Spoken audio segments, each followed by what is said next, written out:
Hey you guys, welcome back to Libro Review. I hope you're doing very nice and I'm sending a lot of hugs and positivity to all of you. In today's video, I'm going to be reviewing my entire 2020 TBR. You will know the answers to questions like, did I complete my TBR? How many books did I read in the whole year? Because this is like the most popular question ever. And how was my experience with every single book that I read or maybe did not read. The most popular question, how many books has Harari read in 2020? Now this is not something that I like to count, so I did not count it the whole year. I have not kept a record of how many books I am reading because that's just not what I like. It's just my preference, because I feel like if I keep counting the number of books I have read, it creates some sort of pressure on my head that, oh my god, such less books, or even that, it makes me lazy that, oh my god, I've already read these many books, now I don't need to read. Reading is like leisure for me and it's like fun for me and it makes me learn and all those kind of things, so I don't keep any reading goals.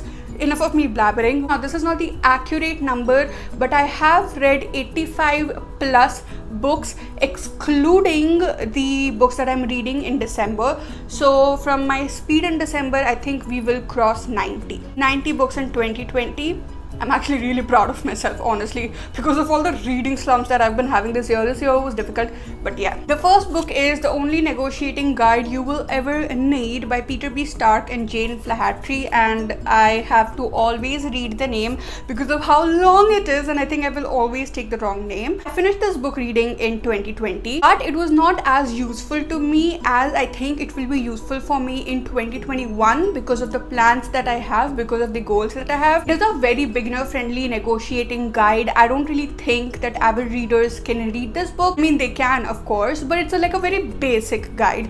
Also, it talks about negotiation in different areas of your life and not just, professional, but also personal life with your brother and shit. And I've told this in the video where I've told you that I've read this book, that I actually use this book with my brother sometimes in a good, positive way.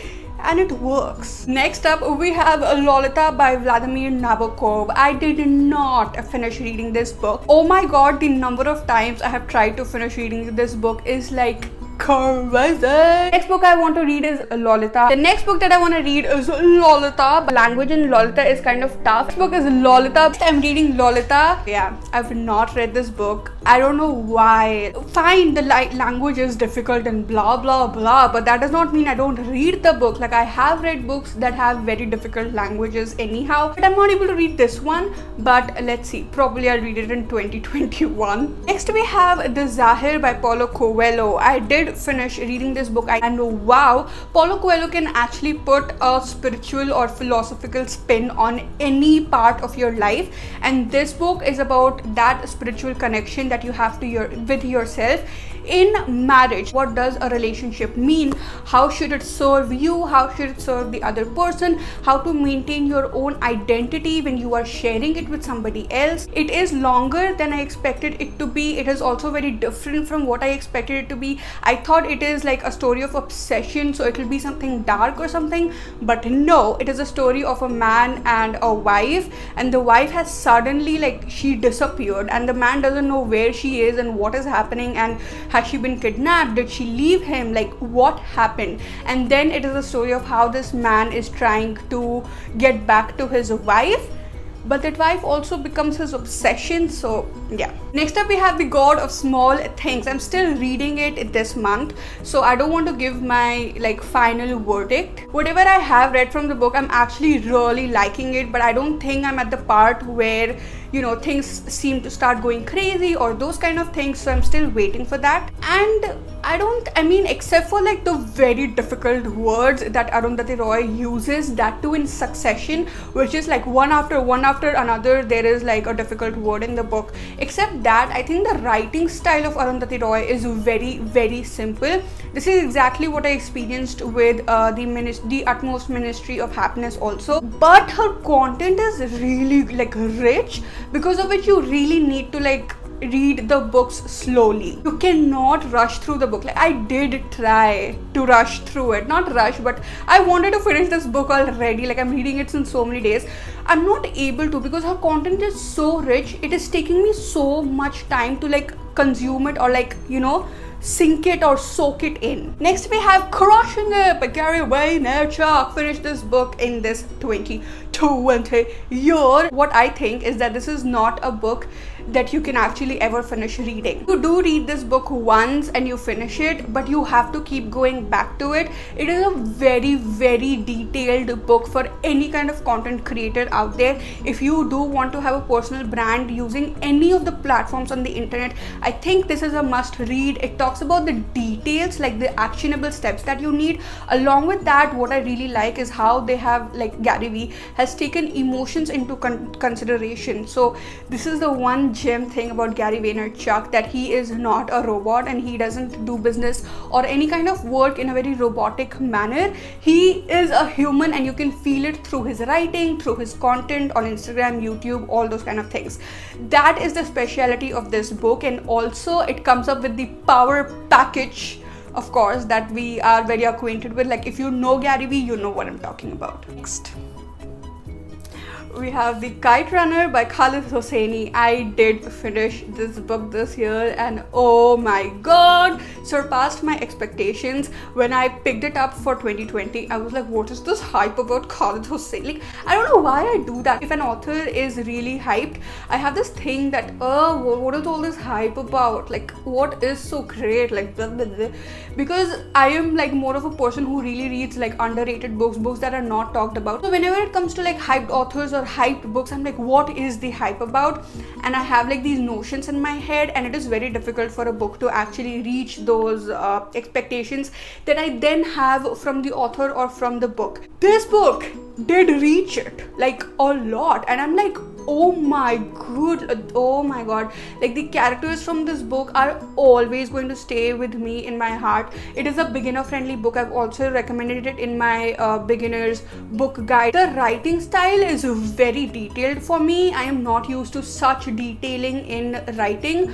Detailing, I'm not about the character but the kind of environment you are in, because of which you are very encased by the, you know, atmosphere of what is going on with the characters. Then the emotional quotient of this book is so high, it is crazy. It's a story of Amir and Hassan. All Amir wants is to impress his father, and all Hassan wants is to get love from Amir, and they both go to great extents and sacrifice great things to do this, and it changes them as a person. And it is all set up in the time of, you know, in Afghanistan, in the time of when Taliban took over Afghanistan. So you also see the impact of the Taliban on Afghanistan at that time, so it also has that. Next up we have A Woman in the Window by AJ Finn. I have not read this book yet, but it is on my TBR of 2020 only, like in December. I know I don't have a lot of days left, especially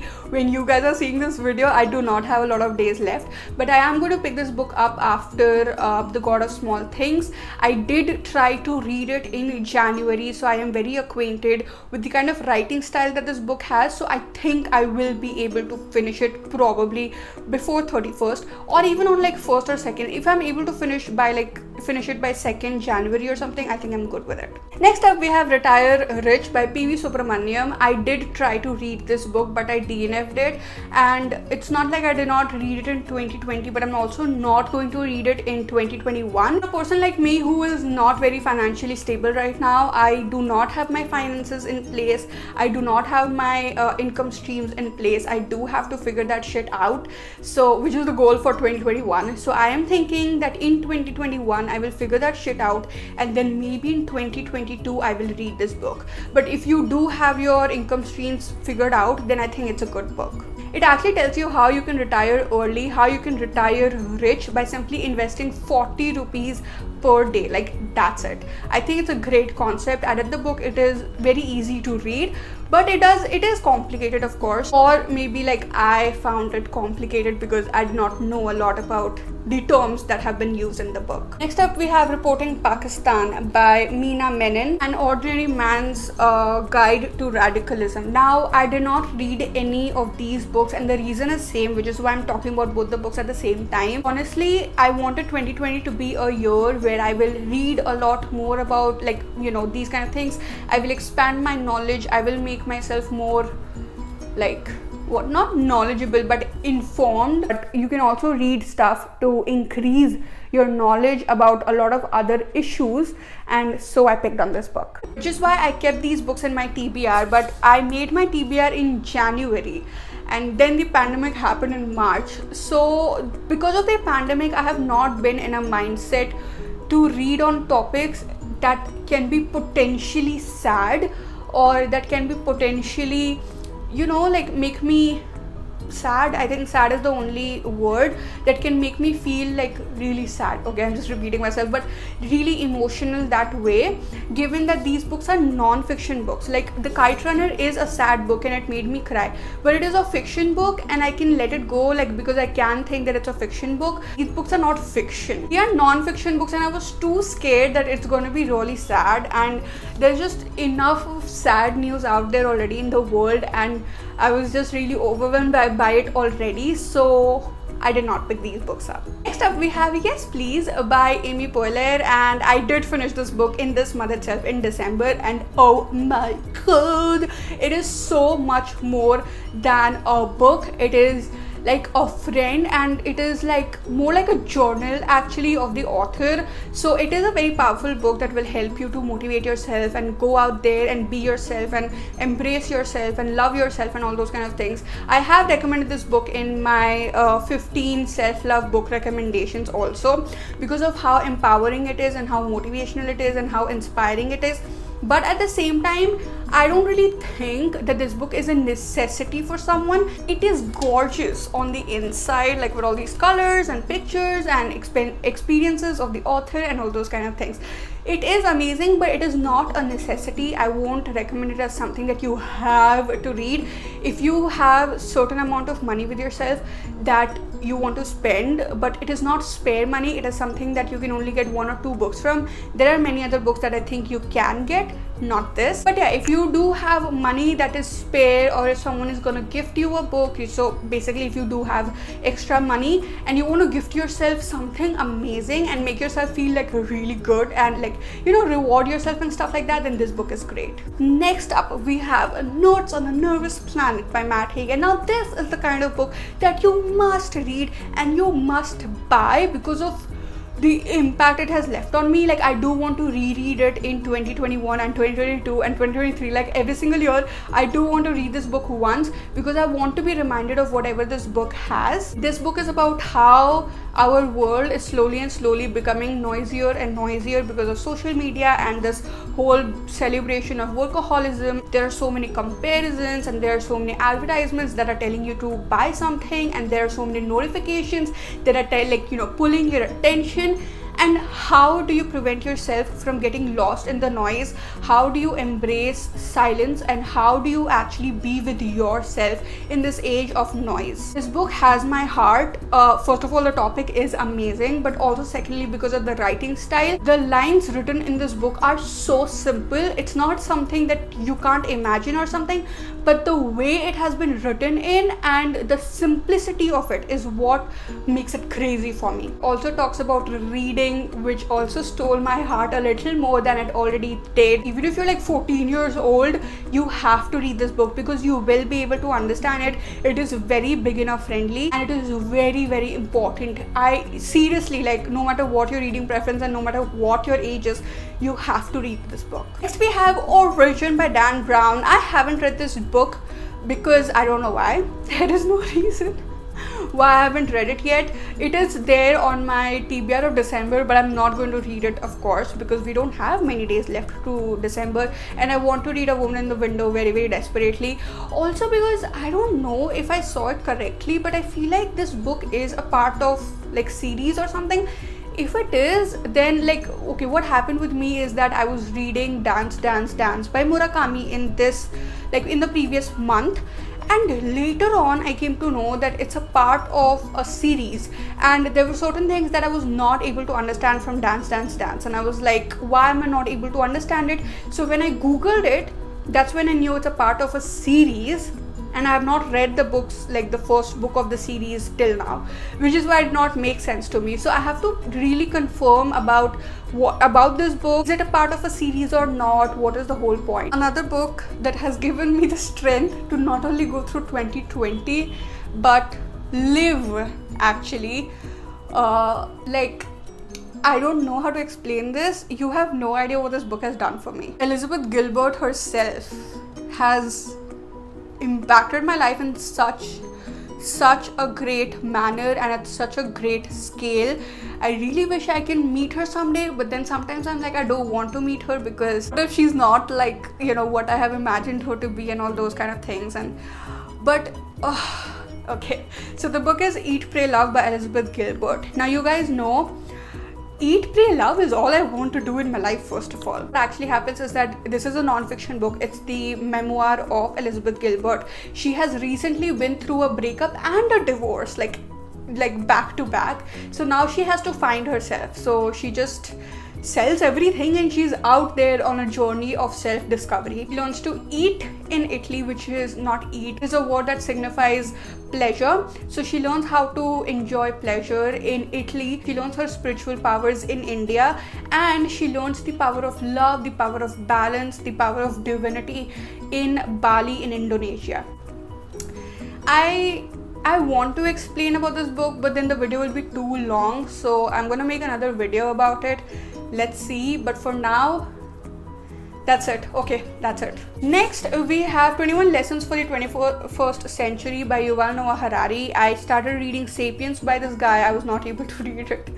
I am probably not going to get to this also because the month is about to get over. Why haven't I read? Like, I've read a lot of different books this month, but from my TBR. But yeah, I told in my TBR video that this book has been lying on my shelf since 2.5 years or something. I saw this and when I was making this entire pile, and I was like, baby, you're sitting over there since 2 years. You should now be in my hands. Now it's been 3.5 years. Hoping that it doesn't complete 4.5 years next year and I read it next year. Next we have the Parrots of Desire, which is edited by Amrita Narayanan, and I actually started this book but I have not completed it, and it's not like I did not read it in 2020. I'm not going to read it in the further years also. I don't know till when I won't read it, or maybe I will. There is no deadline or timeline to it because of how it is. It is a compilation of a lot of things. Okay, I started reading it and it is supposedly a really good book. I've seen reviews of it, but I don't know, it's kind of difficult for me to grab it right now. I really need time for this. Next up we have On the Come Up by Angie Thomas. I also read The Hate You Give by Angie Thomas and I love both the books, though I do like The Hate You Give by Angie Thomas more than On the Come Up, because On the Come Up, I don't know, I just felt like there were a lot of characters in it and a lot of stories going on, and all of them, the ending was not able to tie all those stories as good, together, as good as The Hate You Give. I know I shouldn't be comparing the books, but see, I read On the Come Up before The Hate You Give, so I'm not comparing it before, I'm comparing it after reading them. I did like The Hate You Give, but On the Come Up is an okay book. I did like it, I enjoyed it, but it's not that satisfying. Next we have The Myth of Sisyphus. Now this is a book that I haven't read this year. It is a difficult book to read. You guys, you really need to be in that kind of a mind space to read this book. So I've not read it. I did read The Stranger by Albert Camus, so it's the same author. The thing is, I feel like reading The Stranger first gave me a lot of perspective on how the other book, which is The Myth of Sisyphus, will be by Albert Camus, so I'll probably read it next year. Next we have the most magical book of this whole world. And Jane, I love you so much for gifting this book to me. Jane is my best friend, my soulmate. We're friends since I don't know how many years, but almost since 6th standard. We met in school, and that woman, I love her so much. She gifted me The Night Circus by Erin Morgenstern, and it was there on my TBR of 2020 and I finished reading it. So freaking good.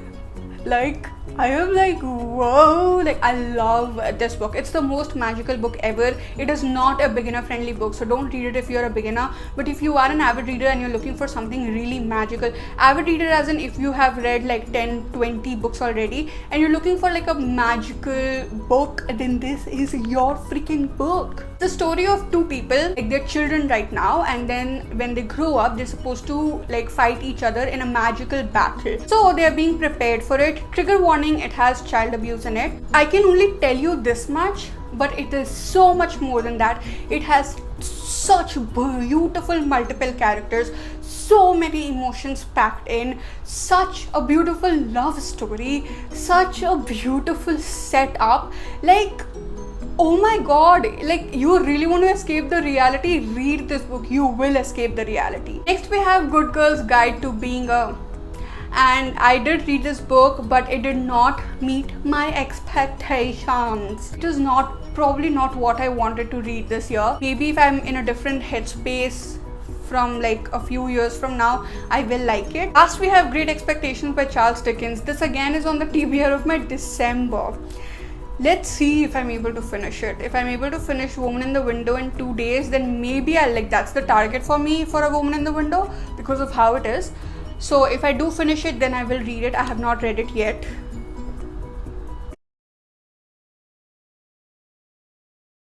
That's it, you guys. This is it for today. I hope you enjoyed the video. The TBR of my 2021 is going to come in January. Stay tuned for that. I hope you guys are having an amazing new year. If you are suffering, I will pray for the relief of your suffering, and if you are happy, I will pray that you become happier. And I really hope that 2021 is your year.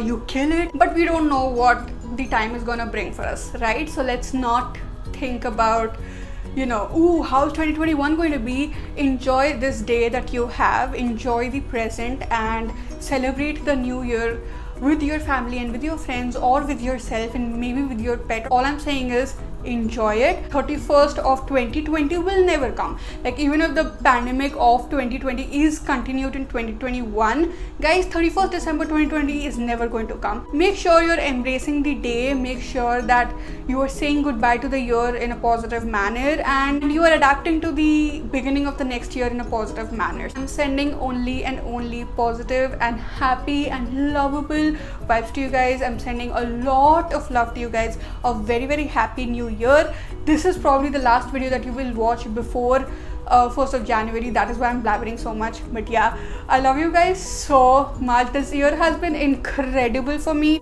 It has been incredible because of the kind of things that I have seen this year.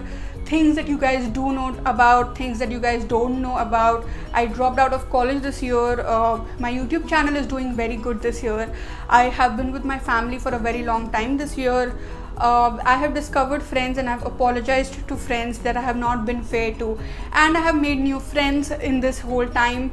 I have lost some friends too, and overall, when it comes to like not other people and just me and my mental health and my mental space, it has been a roller coaster ride. But you guys have stuck around the whole time. Thank you so much for it. Trust me, I don't know what 2021 is going to bring for us, but I do know one thing, that I'm going to bring a lot of good, healthy content for you guys, so that I'm always there with you. And that is it. Okay, I'm getting emotional now. I'm gonna go. Please do share, subscribe, like, bell button, all those great things, and I'll see you guys soon. Bye.